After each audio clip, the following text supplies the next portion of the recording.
What was it like when humans were mortal? You're sleeping.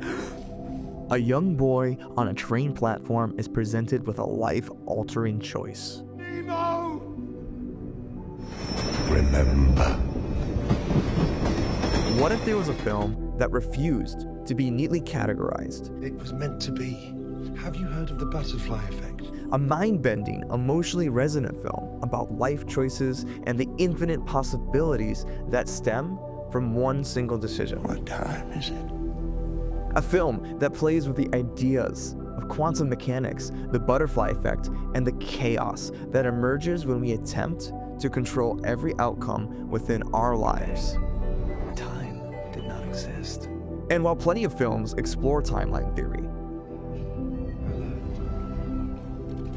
Back to the Future, Interstellar, Primer, this one does in its own unique way. We did everything we can do in this dump, and it was wonderful. Mr. Nobody is a deeply human story about the paradox of choice. I don't dare move. I live. Or more specifically, the folly of free will, and why we would rather have no choice than seemingly infinite choices. What are you doing today?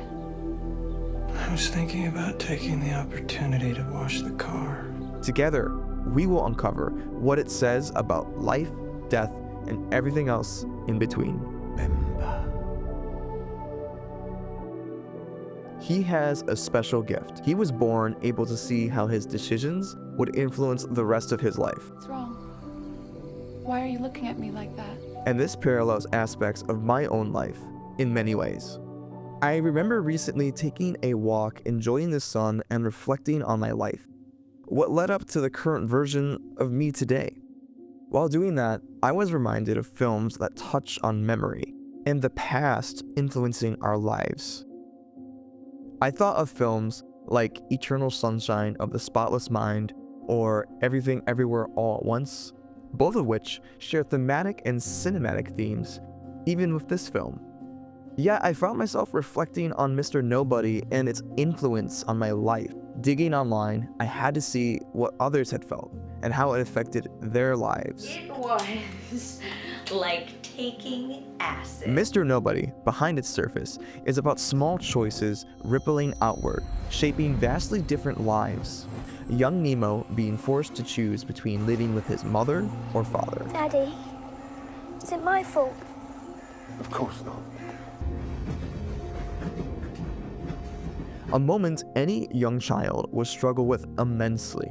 This moment sets the stage for the film's exploration of timeline theory, the idea that every choice creates a new branching reality.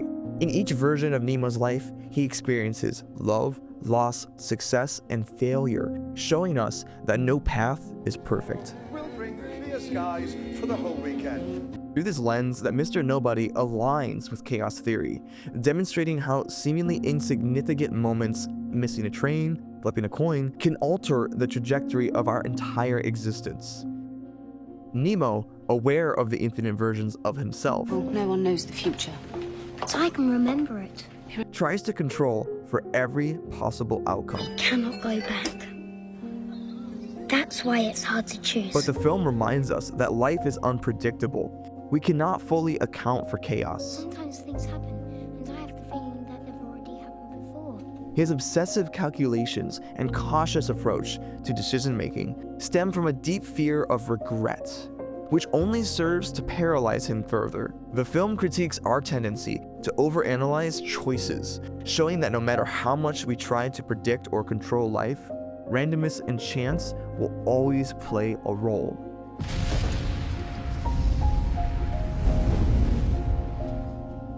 What about some of the other deeper themes of the movie? Another crucial concept in this film is quantum immortality. The idea that in a multiverse, we never truly die because our consciousness continues in another branch of reality. Old Nemo, the last mortal human, recounts contradictory versions of his life to a journalist. Each timeline presents a different cause of death, yet Nemo persists, creating the illusion that he never truly dies. Nemo claims that before we are born, we all have knowledge of how our lives will play out. No, it's because of the Angels of Oblivion. They didn't put their finger on me. But our memories get erased just before birth by angels. It means that you have forgotten everything. Nemo claims his memory was not wiped, so he continues to carry this knowledge into his physical life. This burdens him into being afraid to make a wrong choice, which is exactly what the paradox of choice is. When presented with every option, and so many, the fear of making the wrong choice results in us making none. It's unable to make a choice.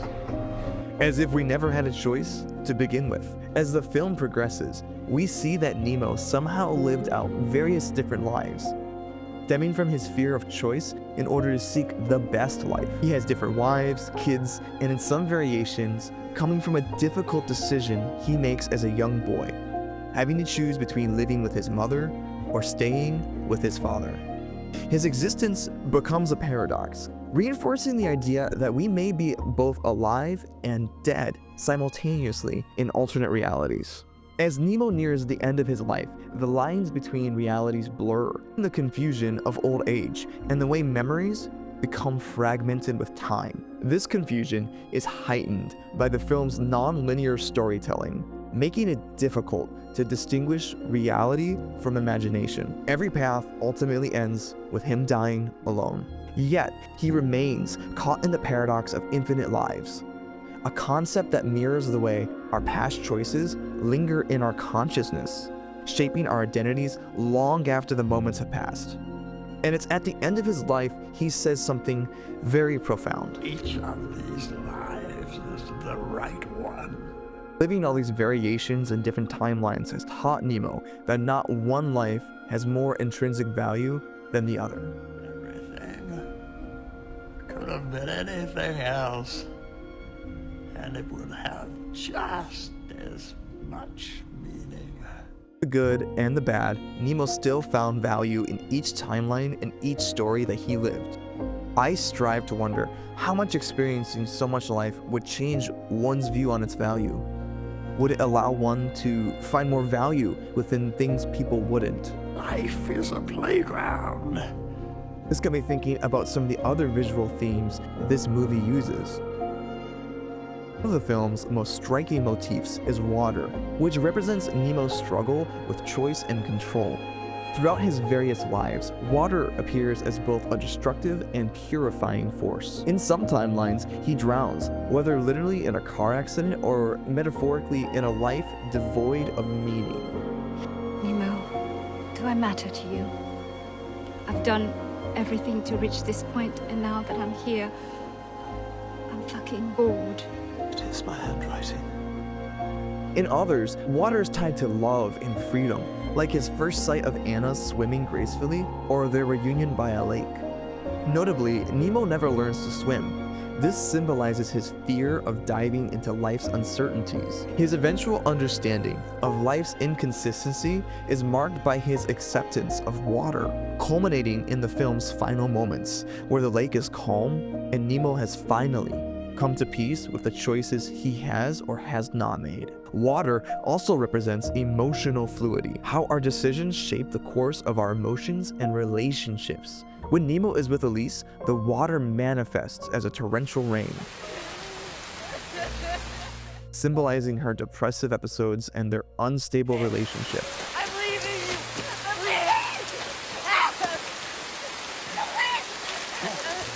I'm Nemo is sitting in a room when it suddenly begins to flood. Nemo drowns because he's unable to rationalize and determine what is best for him as an individual. When he's with Jean, water is shown as sterile and controlled, to reflect that he is living a life with a girl he does not love. I got a call from the lawyer. He just says to just put everything you own in my name. He ends up becoming rich and successful, with 2 kids and a big pool, ironically still not knowing how to swim, and tries to commit suicide in said pool. This is the film teaching us to be careful, to not act out of jealousy or anger, because even if on the surface, everything seems perfect, one will only drown themselves internally, much like his passionless, materialistic life with her. Only with Anna does water become tranquil, reflecting the clarity and peace he feels with her. Nemo falls in love instantly, in a beautiful sequence in which Anna swims gracefully through a pool. Perhaps the film is demonstrating that childlike innocence to just run for what we want right away, which is exactly what Nemo does, jumping headfirst into the water, but almost drowning in the process. We explored some of the themes of the movie and how water and his relationships are shown, but what is this leading up to? The climax of the film reveals that everything we've seen is the imagination of a 9-year-old boy, Nemo. We only live in the imagination of a 9-year-old child. Contemplating every possible future before making a very important decision. He was unable to make a choice because he didn't know what would happen. Now that he knows what will happen,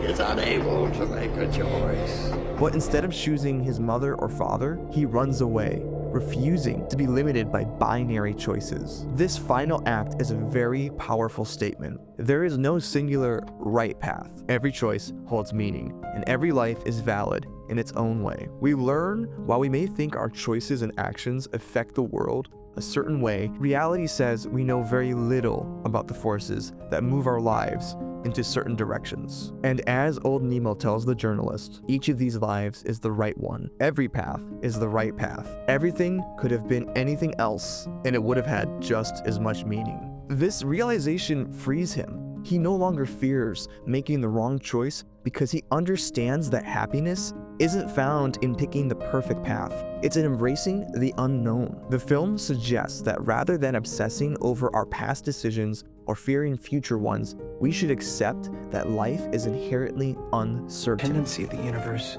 to evolve toward a state of increasing disorder. In many ways, Mr. Nobody critiques the modern obsession with optimizing every aspect of life, reminding us that overanalyzing choices can lead to stagnation rather than fulfillment. Like Nemo, many of us fear making the wrong choice. We get caught up in regrets, wondering what could have been. But Mr. Nobody reminds us that life isn't about making the perfect decision, it's about making decisions at all. If we hesitate too long, we risk drowning in the vast sea of possibilities. We must not be worried about making the right choice or looking towards the universe for some kind of great cosmic significance, because we do not know the future, and so many aspects of it are outside of our control. Small or big choices and our reactions are some of the only things that we can actually control. So it's important that we are able to make those choices for ourselves. We must make choices, and we must learn how to swim in the vast sea of possibility. Otherwise, we could drown. This is the most beautiful day of my life. A little bit of advice that I'm taking away from this movie in my own life. Life is not about predicting the future, it's about embracing the present. Thanks for watching, and make fun choices.